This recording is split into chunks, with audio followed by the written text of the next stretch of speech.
안녕하세요. 8월 4일 월요일 굿모닝 뉴송을 시작하겠습니다. 자, 오늘부터는 다시 생명의 산 본문 말씀으로 돌아와서 말씀을 나눌게요. 그래서 오늘은 에스겔서 말씀 12장 말씀을 저희가 묵상을 하게 됩니다. 19절에 보면은요, 중간에 이렇게 나와요. 이 땅의 모든 주민의 포악으로 말미암아 땅에 가득한 것이 황폐하게 됨이라 라고 말합니다. 자, 땅에 가득한 것이 황폐하게 되었다라고 말해요. 그러니까요, 모든 땅에 있는 소산들이요, 다 없어지게 된 겁니다. 자, 그런데 그 근본 이유가 뭐냐면, 모든 주민의 포악 때문에 그렇게 됐습니다. 자, 백성들의 죄악으로 말미암아 그 땅에 가득한 것이 황폐하게 되었어요. 죄는요, 그냥 우리가 허공에다가 짓는 죄가 아니라 하나님이 아파하시는 것이고 또 하나님이 싫어하시는 것이죠. 그래서 우리의 죄의 결과는 우리의 이 땅에서의 삶하고도 민첩하게 연관이 되어 있습니다. 우리가 짓는 죄를요, 그냥 하나님 뭐 눈에 안 보이니까 안 보시겠지 이것이 아니죠. 우리의 범죄는요, 이 땅의 삶하고 직결되어져 있어요. 주민의 포악으로 말미암아 땅이 황폐하게 된다라고 그렇게 말하고 경고하고 있고요. 22절 마지막에는요, 이스라엘 백성들이 이렇게 말한다는 거예요. 모든 묵시가 사라지리라 하는 너희의 속담이 어찌 됨이냐. 그러니까 이 사람들이 모든 하나님의 말씀은 다 사라질 거다. 이거는 뭐 그렇게 중요한 게 아니라 시대가 지나면 또 없어지는 거야 라고 속담처럼 말하고 다닌다라는 거죠.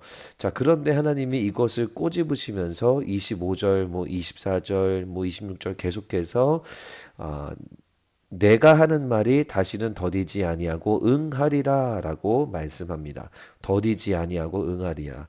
사람들은요, 당장 죄에 대한 징계가 눈에 보이지 않고 느껴지지 않으니까 하나님의 묵시는 하나님의 말씀은 사라졌다. 이거 우리가 중요하게 여기지 않아도 된다라고 생각하지만 하나님은 아니다. 내 말이 다시는 더디지 아니하고 응하리라. 내가 인내하지 않겠다라고 경고하십니다. 죄에 대한 하나님의 심판과 징계는요, 반드시 이루어집니다. 하나님의 사랑으로, 하나님의 긍휼로 우리를 용서해 주시고 용납해 주시지요. 하지만 죄는요, 하나님이 가장 싫어하시는 거고요. 죄의 본성 자체가 하나님을 등지는 거잖아요. 그래서 그 죄의 결과는요, 결국 사망이에요. 죄의 열매는 결국 하나님과 멀어짐입니다. 그래서 심판과 징계를 받을 수밖에 없습니다. 자, 이 이야기가요, 요즘 우리가 살고 있는 미국과 한국의 사회하고 비슷하지 않나요? 세상과 사회에서는요, 하나님의 말씀을 ignore, 무시하라라고 말합니다. 왜냐하면 하나님의 말씀은 그 수천 년 전에 쓰여진 그냥 활자일 뿐이고 끝난 거야. 살아있는 게 아니야 라고 말하죠. 지킬 만한 가치가 없는 거다라고 말합니다. 우리가 세상과 사회에 있는 사람하고 또 하나님의 이야기를 하다 보면 우리는 당연히 성경 말씀을 또 인용하면서 대화를 하게 되는데 그들은요, 그것조차를 인정하지 않아요. 너희들이 그냥 좋아하는 말씀 가지고 무슨 우리를 설득하려고 해 라고 하면서 그 가치를 인정하지 않죠.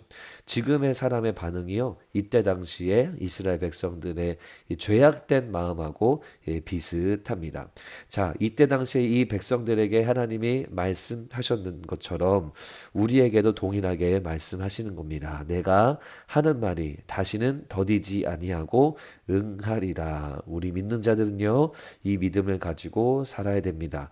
하나님의 징계와 심판은 지금도 계속되고 그리고 결국 나타날 것인 것을 알고 우리는 말씀을 묵상하고 또 말씀을 두려워하고 경외하는 마음으로 살아가야 됩니다. 사랑하는 성도 여러분, 오늘 이 말씀을 보면서 말씀을 정말 소중하게 여기는 우리, 그리고 주님의 징계와 심판은 더디지 않고 응하리라 라고 말씀하시는 이 중한 경고의 말씀을 기억하여서 죄를 멀리하고 하나님 말씀 가까이 하는 여러분들 모두가 되기를 바랍니다. 하나님 말씀은 분명히 이루어집니다. 우리가 이것을 두려워하는 마음으로 주님을 경외하는 하루를 보내시기를 바랍니다. 원포인트 말씀입니다. 하나님의 징계와 심판은 지금도 이루어진다. 하나님의 징계와 심판은 지금도 이루어진다. 이 하나님의 징계와 심판을 두려워하는 마음을 갖고 주님만을 경외하는 하루가 되시고 또 이번 한 주가 되시기를 예수님의 이름으로 축복합니다. 하나님 감사합니다. 오늘 말씀을 통해서 더디지 아니하고 응하시는 하나님의 징계를 묵상했습니다. 하나님 우리가 이 말씀 기억하여서 두렵고 떨리는 마음으로 죄짓지 아니하고 주님만 경외하는 하루가 되도록 저희들을 인도해 주시옵소서. 우리 사랑하는 성도님들 주님만을 바라보는 삶 속에서 많은 축복 경험하도록 하나님 복 내려 주시옵소서. 감사합니다. 예수님 이름으로 기도드립니다. 아멘.